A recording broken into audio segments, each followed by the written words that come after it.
അങ്ങനെ ആദർശ് ഓഫീസിലേക്ക് പോകാൻ വേണ്ടിയിട്ട് ഇറങ്ങുകയാണ്. യാത്ര പറയാനായിട്ട് ദേവയാനിയുടെ അടുത്തോട്ട് വരുന്നുണ്ട്. എന്നിട്ട് അമ്മ എന്നെ അനുഗ്രഹിക്കണം. ഇന്ന് പ്രധാനപ്പെട്ട ഒരു ദിവസമാണ്.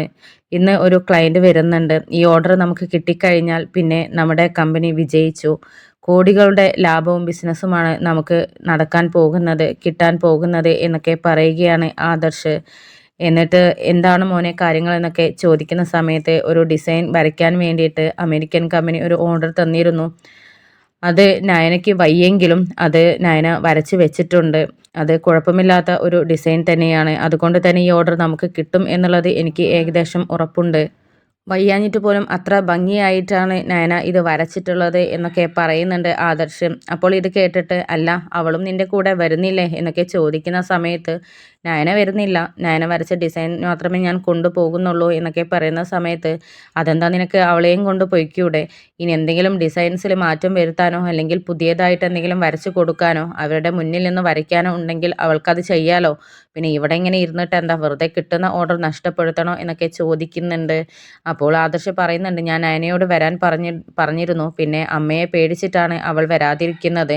അമ്മ വഴക്ക് പറയുമല്ലോ, ഇവിടെ നിന്ന് രക്ഷപ്പെടാൻ വേണ്ടിയിട്ടാണ് ആദർശിൻ്റെ കൂടെ പോകുന്നത് എന്നുള്ളത് അമ്മ പറയുമോ എന്ന് കരുതിയിട്ടാണ് നയന വരാത്തത് എന്നൊക്കെ പറയുന്നുണ്ട്. അപ്പോൾ ഇത് കേട്ട് ദേവയാനി പറയുന്നുണ്ട് അത് അങ്ങനെ പറയുകയുള്ളൂ, കാരണം അവൾക്ക് രക്ഷപ്പെടാനുള്ള ഐഡിയ ഒക്കെ ഒരുപാടുണ്ടല്ലോ. പിന്നെ ഇക്കാര്യത്തിൽ പിന്നെ തൽക്കാലം ഞാൻ ഒന്നും പറയുന്നില്ല, കാരണം ഇത് നമ്മുടെ കമ്പനിയുടെ ഒരു പ്രധാനപ്പെട്ട ഒരു കാര്യമായി പോയല്ലോ.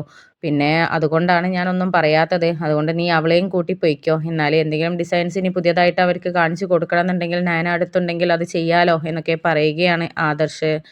എന്നിട്ട് ഇനി മറ്റുള്ളവരെ ഒന്നും ഡിസൈനറായിട്ട് അവിടെ വെക്കേണ്ട കാര്യമില്ലല്ലോ. നയനയെ തന്നെ അവിടെ തുടർന്ന് ഡിസൈനറായിട്ട് വെച്ചൂടെ? വെറുതെ എന്തിനാണ് അവർക്ക് ശമ്പളം കൊടുത്തിട്ട് ക്യാഷ് കളയുന്നത്?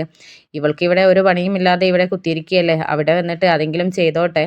ഓഫീസിനെങ്കിലും അവളെ കൊണ്ട് ഒരു ഉപകാരം ഉണ്ടാകട്ടെ എന്നൊക്കെ ഇങ്ങനെ പറയുന്നുണ്ട് ദേവയാനി. പക്ഷെ ആ മനസ്സിലൊക്കെ നയനയോടുള്ള സ്നേഹം കൊണ്ടാണ് ദേവയാനി ഇങ്ങനെയൊക്കെ പറഞ്ഞിരുന്നത്. പക്ഷെ ആദർശനും മറ്റുള്ളവർക്കുമൊക്കെ അത് മനസ്സിലാക്കാതിരിക്കാനാണ് ഇത്തരത്തിൽ നയനയെ കുറ്റപ്പെടുത്തിക്കൊണ്ട് ദേവയാനി സംസാരിക്കുന്നത്.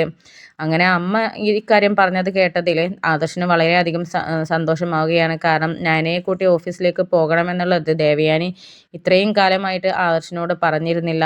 പക്ഷേ ഇങ്ങനെ ഒരു അമ്മയുടെ ഭാഗത്ത് നിന്നൊരു മാറ്റം കണ്ടതിൽ വളരെയധികം സന്തോഷത്തോടു കൂടി നിൽക്കുകയാണ് ആദർശ്. അങ്ങനെ ഇക്കാര്യം നയനയോട് പോയി പറയുന്നുണ്ട്. പക്ഷെ നയന ഇത് വിശ്വസിക്കാനൊന്നും തയ്യാറായില്ല. ആദർശേട്ടൻ വരാൻ വേണ്ടി വെറുതെ കള്ളം പറയുന്നതാണോ, വെറുതെ അമ്മയിൽ നിന്നും എന്നെ ചീത്ത കേൾപ്പിക്കണോ എന്നൊക്കെ ഇങ്ങനെ നയന ആദർശിനോട് പറയുന്ന സമയത്ത് എനിക്ക് കള്ളം പറയേണ്ട കാര്യമുണ്ടോ, ഞാൻ സത്യമാണ് പറയുന്നത്. അമ്മ ഇങ്ങോട്ട് പറഞ്ഞ കാര്യമാണ്, ഞാൻ അങ്ങോട്ട് ആവശ്യപ്പെട്ടിട്ടില്ല എന്നൊക്കെ പറയുന്ന സമയത്ത് ആണോ എനിക്കിത് വിശ്വസിക്കാൻ പറ്റുന്നില്ല ആദർശേട്ടാ, എന്തായാലും അമ്മയ്ക്ക് എന്തൊക്കെയോ മാറ്റം സംഭവിച്ചിട്ടുണ്ട് എന്നൊക്കെ ഇങ്ങനെ ഫീൽ ചെയ്യുന്നുണ്ട് എന്നുള്ളത് നയന പറയുന്നുണ്ട്. അപ്പോൾ അതൊക്കെ എന്തെങ്കിലും ആവട്ടെ, എന്തായാലും ശരി, അമ്മ നിന്നോട് ഇപ്പോൾ ഓഫീസിലേക്ക് പോരാനാ പറഞ്ഞിട്ടുള്ളത്, നിന്നെ മെയിൻ ഡിസൈനറായിട്ട് വെക്കാൻ വരെ അമ്മ പറഞ്ഞു എന്ന് കേട്ടപ്പോൾ നയന വളരെയധികം സന്തോഷത്തോടു കൂടിയും അത്ഭുതത്തോടു കൂടി നിൽക്കുകയാണ്.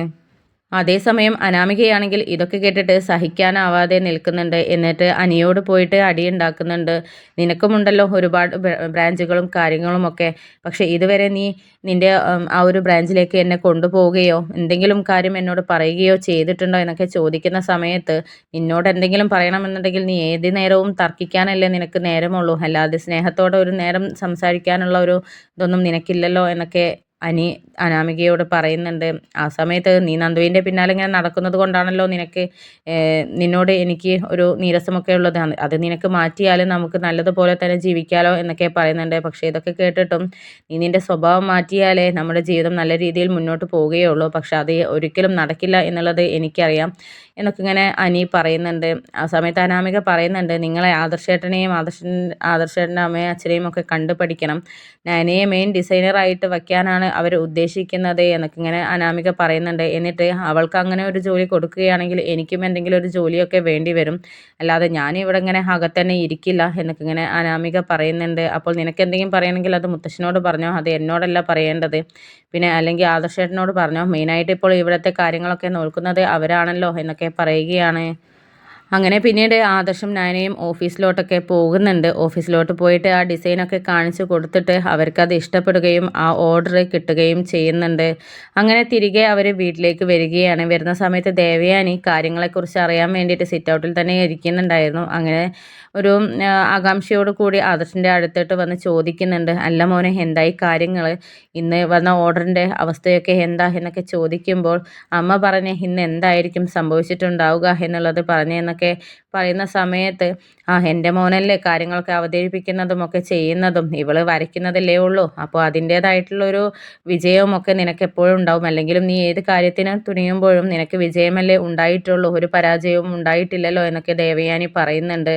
അപ്പോൾ അമ്മ പറഞ്ഞത് ശരിയാണ്, ഇന്നത്തെ ഓർഡർ നമുക്ക് കിട്ടി, കോടികളുടെ ലാഭമാണ് നമ്മുടെ ബിസിനസ്സിന് വരാൻ പോകുന്നത്, എല്ലാം ഞാൻ കാരണമല്ല അമ്മ, നയന കാരണമാണ് എന്നൊക്കെ പറയുന്ന സമയത്ത്, ശരി ശരി, ഇവള് വലിയ ചിത്രവരക്കാരിയാണല്ലോ എന്നൊക്കെ ഇങ്ങനെ പറയുന്നത് കേട്ടിട്ട്, അമ്മ ആക്കി പറഞ്ഞതാണെന്ന് മനസ്സിലായി, പക്ഷെ അവൾ വലിയ ചിത്രകാരി തന്നെയാണ്, നയന ഇല്ലെങ്കിൽ ഇന്ന് ഈ ഒരു ഓർഡർ കിട്ടില്ല, കാരണം മറ്റാർക്കും ഇങ്ങനെയുള്ളൊരു ഡിസൈന് വരയ്ക്കാനോ ഒന്നും സാധിക്കില്ല, ഇത് നയനയുടെ പ്രത്യേക കഴിവ് തന്നെയാണ് എന്നൊക്കെ പറഞ്ഞിട്ട് നയനയെ പുകഴ്ത്തി സംസാരിക്കുകയാണ് ആദർശ്.